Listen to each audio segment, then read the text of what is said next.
This is going to be a quick video on the crankcase ventilation system, or the positive crankcase ventilation system. It goes by a few different names. There's a big pipe that runs along the front top of the engine. It connects the ends of the heads on that side and also down here. I'll show you that in a moment. As well as the oil filler tube, which goes down to the crankcase. So this is the connection that would be to the crankcase. And it runs all the way down. It actually goes into the metal piece in here prior to then going into the oil separator, and then out of the oil separator, because this controls the pressure inside the crankcase, as well as separating the oil out, so we don't end up with any oil in, or with as little oil as possible in the intake manifold. And then that goes to the intake manifold, and that connects there. Obviously the intake manifold is here at the moment, but to remove all of this stuff you don't have to have the intake manifold out. To remove all of these pipes, they're a simple squeeze and wiggle to pull out. If they haven't been ever removed, they're going to be a bit tight, so they'll just require a good squeeze and then lots of wiggling. They'll eventually pop out. If that one pops out relatively simply, it'll be clipped into a couple of clips along here around the outside of the intake manifold. And this is the oil separator here. There are two screws that hold it in. There's one there, and there's one there on the other side, which goes into there. This one here is very easily accessible from the front. This one here, whilst it looks pretty simple now, with the intake manifold in, you do have access to it. Porsche have designed it nicely, so there's a direct line straight down, and you can look through the intake manifold to get a tool onto that. And they are an E10 Torx, all of those. And then once those two screws are removed, the front one's pretty easy. You'll need to get a magnetic tool if you don't have the intake manifold out like I do now, to get the access or to remove that one. And then this just wiggles out and it'll just pop straight out. There are two connections there. There's got big O-rings in them to install. Just make sure they're nicely oiled. Give the pipes a little bit of a clean up down here, and then that just wiggles straight in. They're M6, so they get 10 Newton meters on the way in. And as you can see, the hose here that comes, which is the connection, that head on this side, that connection is there. And so all of those pipes lead into this connection here. It goes into here, and then it comes into the oil separator there.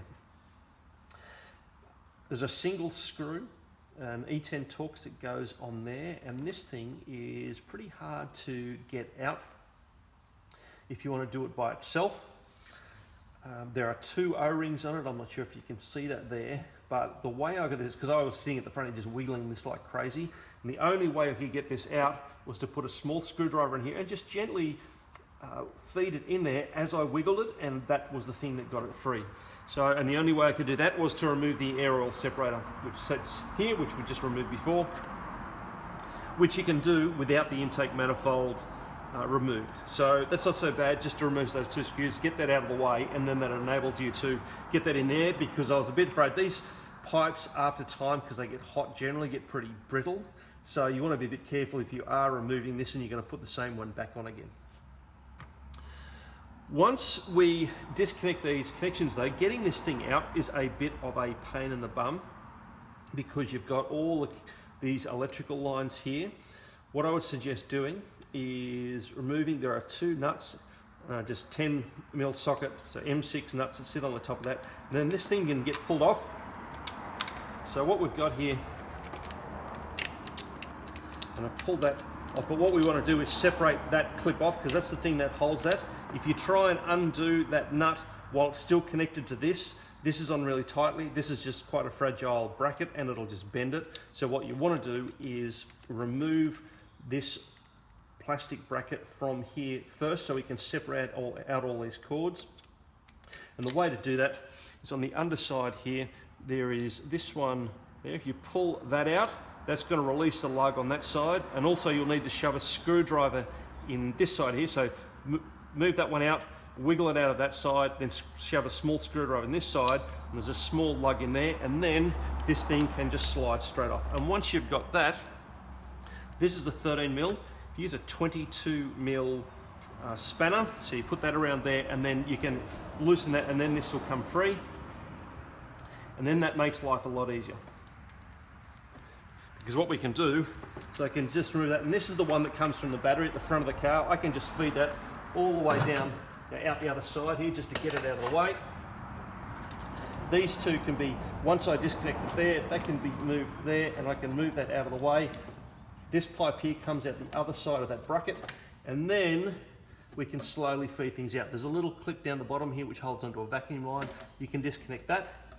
And then this thing will have to get pushed out this side of that low pressure fuel line, and then it will come out. Otherwise, it's a bit of a pain to try and get that thing out.